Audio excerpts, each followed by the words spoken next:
Right then, it is finally all confirmed. Manuel Ugarte is a Manchester United player. Now, once that initial excitement simmers down, we can finally get to work on understanding what the true capabilities of our new shiny player are that we've picked up from PSG. And it's all going to start with that debut. Now, that being said, I think there's going to be 5 things to expect. There's always 5 things, right? To expect from his Manchester United debut, whenever that turns out to be. I would like it to be some sort of a cameo against Liverpool. I do not anticipate him starting whatsoever, but I think if the game's going well and we haven't had a bit of a shoe-in, then I would expect him to feature against Liverpool, even if it's just for 5 or 10 minutes towards the end, so we can say hello to the crowd and all that sort of stuff. But let's get into the 5 things. Number 1, control and balance. Now, signing Ugarte, the obvious objective that we're looking for is control. It's just simmering down that end-to-end basketball sort of game that we've seen last year, basically, because we didn't really have that in the first season under Ten Hag. Now, Ugarte seems to be getting absolutely slaughtered online because, well, it's United and this is what happens, with suggestions that he just isn't progressive. He's not good on the ball. That's not why we've signed him, for starters. The control that he's going to bring comes in his ability to maintain, and it'll be moving the ball sideways, probably. It will be winning the ball back efficiently and quickly, and you don't need every player to be Pirlo or Scholes or even Bruno. Sometimes you need a calmer, more controlled, sometimes a bit boring midfielder with the ball. And Ugarte is that. He is a bit of a balanced midfielder. You've got Bruno as your, the one that you allow to lose possession because he's trying to make things happen. You've got Mainu as someone that you want to push on a little bit into the final third and play with a little bit of risk and see if you can open something up. And then you have Ugarte as your 6. He should be looking at 93, 94% pass completion, and every single one of those passes that he plays is just 8 yard, dead easy. Win it, give it somebody. He will be important in all phases of play. Sometimes having if your centre half is trying Hollywood balls all the time, you got a problem. If your number 10 is doing it, that's not a problem, especially if he's creating loads and loads of chances. And number 6 is a little bit different. All you want him to do is to move the ball forward. You want him to come and get the ball off the defence. You want him to then recycle it in midfield. And that's what he's going to bring. He's going to bring a little bit of control and a little bit of balance. Now, he also has the natural tendency to want to sit and screen, whereas sometimes Casemiro thinks he's at Power League or he's at the pits, and he gets giddy and he's like, I need to score a goal. Let me go and get in the mixer. Ugarte is going to be that little bit more discipline, and that brings control and that brings balance. If you are looking for a great sports betting experience, then sign up with Hollywoodbets and enjoy this incredible welcome offer. Get to £10 in free bets with your first free qualifying bet losses. And here's how it works. If you sign up using my link in the description, deposit using your card and place your first 3 bets on the sportsbook, each bet must be at least £10 with minimum odds of 1.5. These bets can be on any sportbook market and will qualify you for the offer. For each of your first 3 bets that you lose, you'll receive a £10 free bet up to £30 in free bets. And your free bets are valid for multiples as well as at least 3 events where each leg has minimum odds of 1.4. The total odds for the bet must be at least 3.0. Listen, there's more. If you place at least 2 qualifying bets, you'll also get 20 free spins on a slot game, John Hunter and a Book of Tut respin. To claim the offer, just make sure that you place your qualifying bets within 3 days of signing up to Hollywoodbets. For full terms and conditions, check the link in the description. Remember, you must be 18 or older to register, and always gamble responsibly. If you need support, visit gambleaware.org. Number 2, pressing. Now, Ugarte is going to allow us to press higher and be more effective and efficient than we've ever been under Erik Ten Hag at doing that. He seems to thrive in situations that allow a team to high press, particularly while counter-pressing. Once we lose the ball in an attacking move, Ugarte's athleticism often means that he's going to be steaming towards the ball and winning it back almost as soon as we've lost it.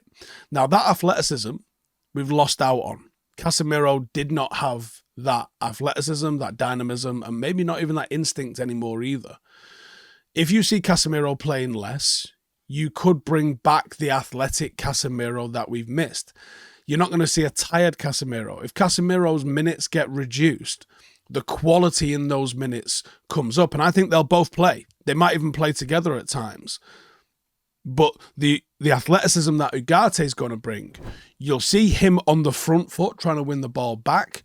But what you'll also see is when a team beats our first line of press, because it happened against Brighton this weekend. When that happens, you will also see him covering the ground. And whilst, if we're building up in a 3-2, right, the 3 defenders will drop off. The 2 in midfield will look to try and shut down that counter-attack. And then the 3 in behind, the defenders, they might not have a job to do, so they'll just drop off and they'll look to try and cover the space and mark the players that are bursting forward. That little transition there is where I think we'll really see Ugarte come alive. I think he'll be quite aggressive and I think he'll miss sometimes. And when he misses, you're hoping that the likes of Mazraoui, De Ligt, Martinez or Shaw, they're collecting the ball because it's got beyond that midfield. But at the moment, the midfield just isn't there. I think Ugarte will be there and he will win, I don't know, 50%, and he will miss. Probably not 50%, but he will miss some. And some the ball will end up just getting passed before he gets to the tackle, because that's football, right? But he will be there. And that's something that we've not had. That athleticism to get there and to put pressure on, even if it's just to delay that half a second while somebody moves into a better position in defence. Very, very important role that's really hard to pick up with stats. He's just being there, and he will be there. And number 3, aggressive ball winning. So I sort of just alluded to that there a little bit, but Ugarte's ball winning is exactly why we've been desperate to sign him. He is a statistical phenom when it comes to getting the ball back. There's only really like Kante who you can hold up as an example of someone else who'd done that. In his debut, I expect the tempo of the game to shift up once he enters the fray. I don't think he's going to start. I think he'll be coming off the bench. And he seems to thrive in that chaos. That is the nature of the destroyer that we are signing. He's very quick, and that athleticism finds him on the winning side of a lot of duels. Almost all the duels that he's in. And he's in the top percentiles for almost all defensive statistics. His tackling is right at the very top of all of those metrics. He's going to cut about people. There's probably some element of fan favourite just in how aggressive he's going to be in winning the ball back. I think the Stretford end's going to fall in love with him almost immediately. Number 4, unrealistic expectations. Now, if you look anywhere that mentions Ugarte, they're going to be showered in unrealistic expectations of him. He is a good player, and he is the profile of player that actually fills in some sort of a role that Manchester United need. But signing him after a loss, there's going to be people, certainly those on Sky and TalkSport, but also in the United fan base as well, that believe that putting him in the midfield, right, now you're going to win. I've seen it in the comments already. People are saying, there's no excuse for Ten Hag now. What? What are you on about? Why are you trying to find reasons to sack the manager after 2 games of this football season? That's absolutely ludicrous. Building a football team is solving an algorithm that's fighting back against you, because not only are you trying to manage the personalities, the expectations, the fitness, the form of all of the players that are in your squad, every other one of the 19 other teams in the league are doing the exact same thing at the same time. You can move forward and actually move backwards. That's mental, but that's how it can actually go down. Now, he's probably going to misplace a few passes. He might not instantly comprehend the speed that the Premier League is, but the natural ability is there. So again, it's be patient and let's see what happens with him. No player is the solution to all problems. And some people are going to try and paint out Manuel Ugarte as if he is those things, when that was never going to be the case. He's a midfielder brought in to add a little bit of balance and a little bit of ball winning. That's it.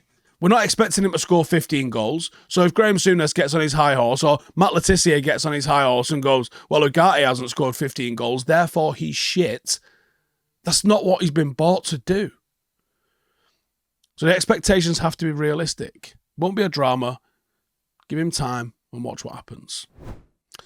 And then number 5, it's a process.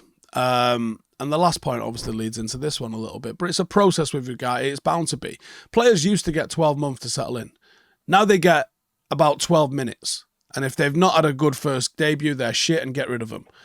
He will not solve all of our issues, and he's not going to do it in one game. He certainly isn't going to come off the bench and turn what might be a defeat into a victory against Liverpool. Hopefully it's not. Hopefully we're 2-0 up at the time and he comes on to show the game up for us.